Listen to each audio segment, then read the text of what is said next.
From April 13th to June 18th, 2026, the U.S. Navy was authorized to seize any ship carrying Iranian oil. Any flag, any ocean, any registration. If it was on the list, they could board it. The list held about 430 ships. This is the story of how those 430 ships were built, a shadow fleet engineered specifically to survive sanctions, and what it means that the U.S. Navy and the Marines were hunting them in open water. Let's begin with a ship called the Nora. The ship has had 6 different names: Nichi Nori, Gulf Glory, Gulf Falcon, Longbow Lake, Limostar, Arun. Now, it's called the Nora. Same vessel, different name painted on the side every time someone needs it to disappear. The U.S. Treasury officially blacklisted it in 2020.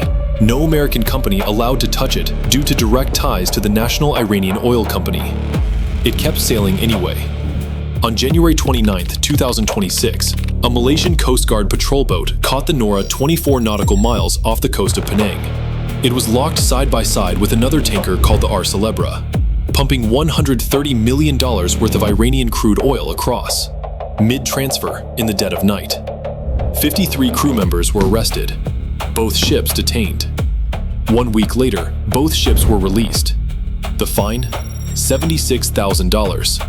Less than the fuel cost to move the cargo. The Nora headed west toward Sri Lanka. The R. Celebra, still fully loaded, passed through the Malacca Strait toward Johor. Nobody went to prison. Nothing was seized. The oil kept moving. That is a shadow fleet. Officially, Iran can't sell oil. Sanctions block every company in the world from buying it, shipping it, insuring it, or financing it.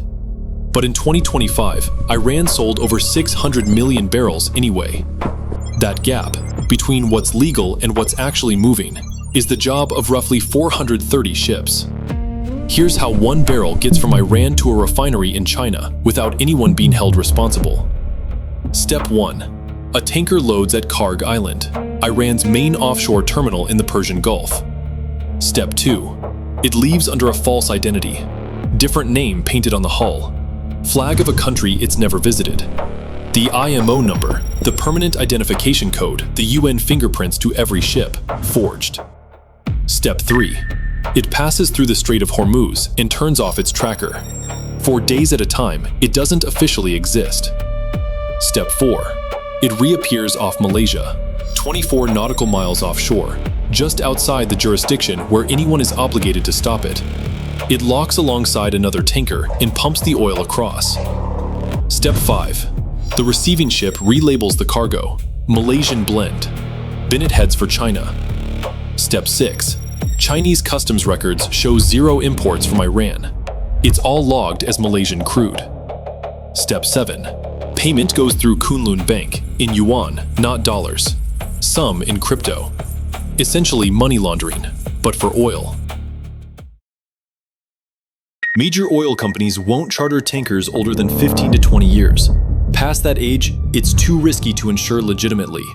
The Iranian fleet runs ships 25, 28, and 30 years old, bought cheap. Most sail below 10 knots. Paint the hull, refile the registration. Congrats on your brand new ship. A ship with no verifiable name and no verifiable fingerprint is almost impossible to sanction.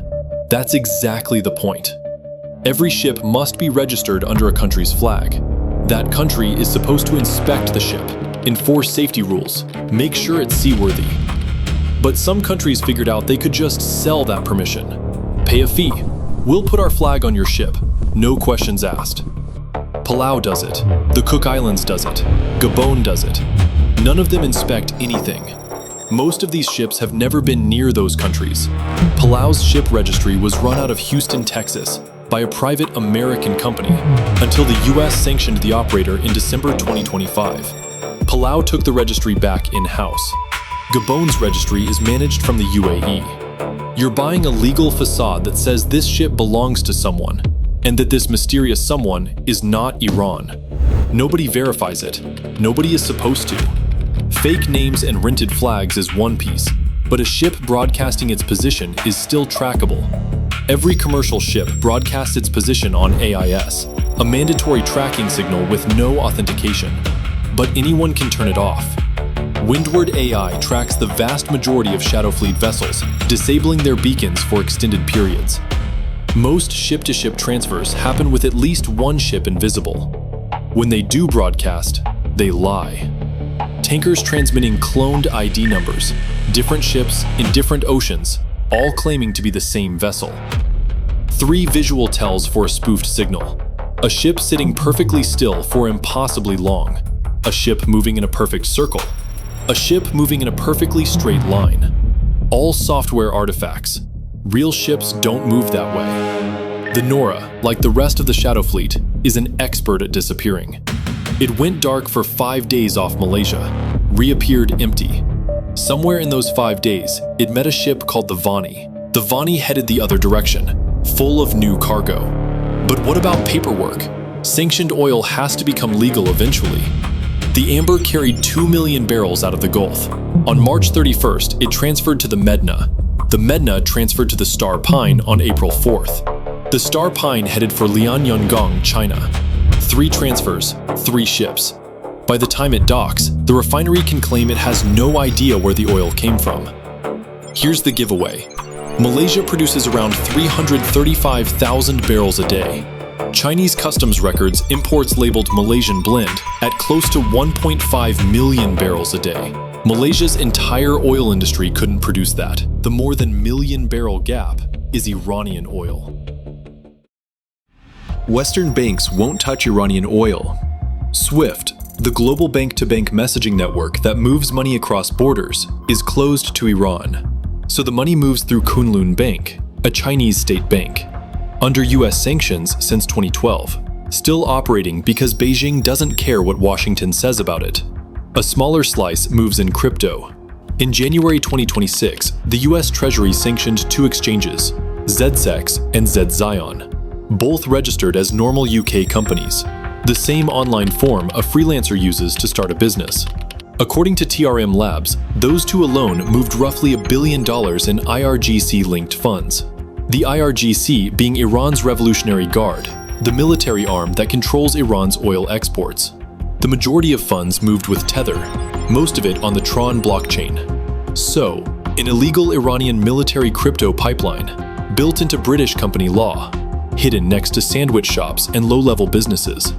No tanker can sail without liability insurance. Without a policy, no port lets the ship dock. The major insurers won't touch Iranian ships. So the Shadow Fleet turned to smaller insurers, including a New Zealand company called Maritime Mutual, which in January 2017 authorized an Iranian company to represent its interests inside Iran. Maritime Mutual writes the coverage. Now the ship can dock. But Maritime Mutual is small. It can't insure a ship that size alone. It doesn't have the funds. So it buys reinsurance. Insurance for insurance companies. In October 2025, Reuters reported that Maritime Mutual's reinsurance chain ran through Munich Re, the largest reinsurer on Earth, and through more than 50 members of Lloyd's of London. The same Lloyd's that won't directly insure Iranian ships was, according to Reuters, was indirectly insuring them through the reinsurance chain. Munich Re declined to comment. Lloyd's declined to comment. At the time the story broke, no single company had broken a rule.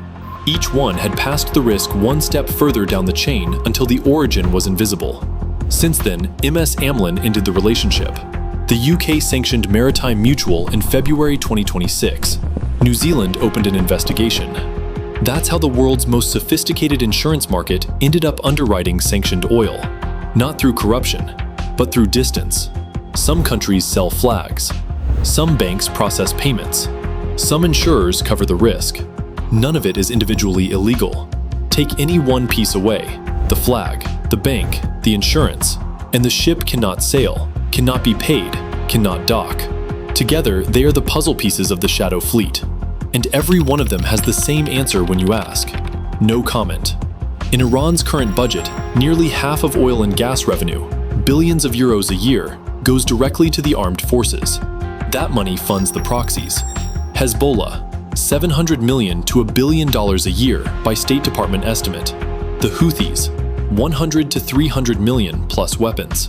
Every barrel moved by a ship that officially doesn't exist eventually becomes a missile or an IRGC salary. So how do you stop the shadow fleet? Step 1. Secondary sanctions. Right now, US sanctions say American companies can't deal with Iran. Secondary sanctions go further. Any company anywhere in the world that does business with Iran gets cut off from the US financial system. The dollar runs 88% of global currency transactions, so this would hurt. Washington has threatened it, never executed it, because trade negotiations with China are still ongoing. Step 2. Seize the ships. In December 2025, US forces seized the skipper off Venezuela. Within weeks, multiple Shadow Fleet operators paused operations. The US could do this at scale. It has chosen not to, while China is across the table on trade. Step 3. Kill the flag registries. Palau was forced to take its registry back in-house last December. The Cook Islands, Gabon, and the others haven't faced that pressure yet. Washington could tell them tomorrow, delist every sanctioned vessel or lose US security guarantees. Panama did it. The others haven't. Step 4. Cut the insurance chain. One letter from OFAC, the US Treasury's sanctions enforcement arm, could collapse illegal maritime reinsurance overnight. Without reinsurance, no coverage. Without coverage, the ships can't dock. The capability exists. The legal authority exists. The intelligence is all open source. It just hasn't been done yet. All of that is corporate, business, laundering. Under that, there are actual human beings. The ITF, the global union that tracks conditions for seafarers, logged 6,223 of them abandoned on 410 ships in 2025. A new record. 2/3 aboard Shadow Fleet vessels. Combined unpaid wages, $25.8 million. The Nora's 53 crew got off easy, detained for 1 week, released. The oil kept moving without them. Others don't get off easy. Off the coast of Batam, 21 men on a ship called the Greenland have been anchored and unpaid since June 2025. The ILO flagged that same ship for abandonment twice before, and it was still designated abandoned as of December 2025. But it can always be worse. In May 2023, a Shadow Fleet tanker called the Pablo exploded off the coast of Malaysia. 3 crew members were killed. No insurance, no traceable owner, no flag state answering the phone. One family got a single call. He was missing. No one was looking for him. Oil from that wreck washed up on Batam, the same shore the Greenland crew can still see from their deck. The sanctions built to strangle the regime also make it legally toxic for anyone legitimate to pay the sailors on the regime's ships. So they remain trapped. 3 systems: flags, banks, insurance. 1 ship, Kharg Island to China. 1 million barrels. No paper trail. 430 ships doing it continuously. On April 13, 2026, the US Navy imposed a full blockade of Iranian ports. For weeks after, the Strait of Hormuz sat under US naval control. For a while, it kept getting wider. US forces could board, search, and seize any OFAC-sanctioned vessel anywhere on Earth. The question that's been hanging over this system for years hasn't gone away. It's just on hold. Will the US go after the banks, the insurers, and the shell companies keeping Iranian oil flowing? Or does the fleet just wait out the clock and go right back to work?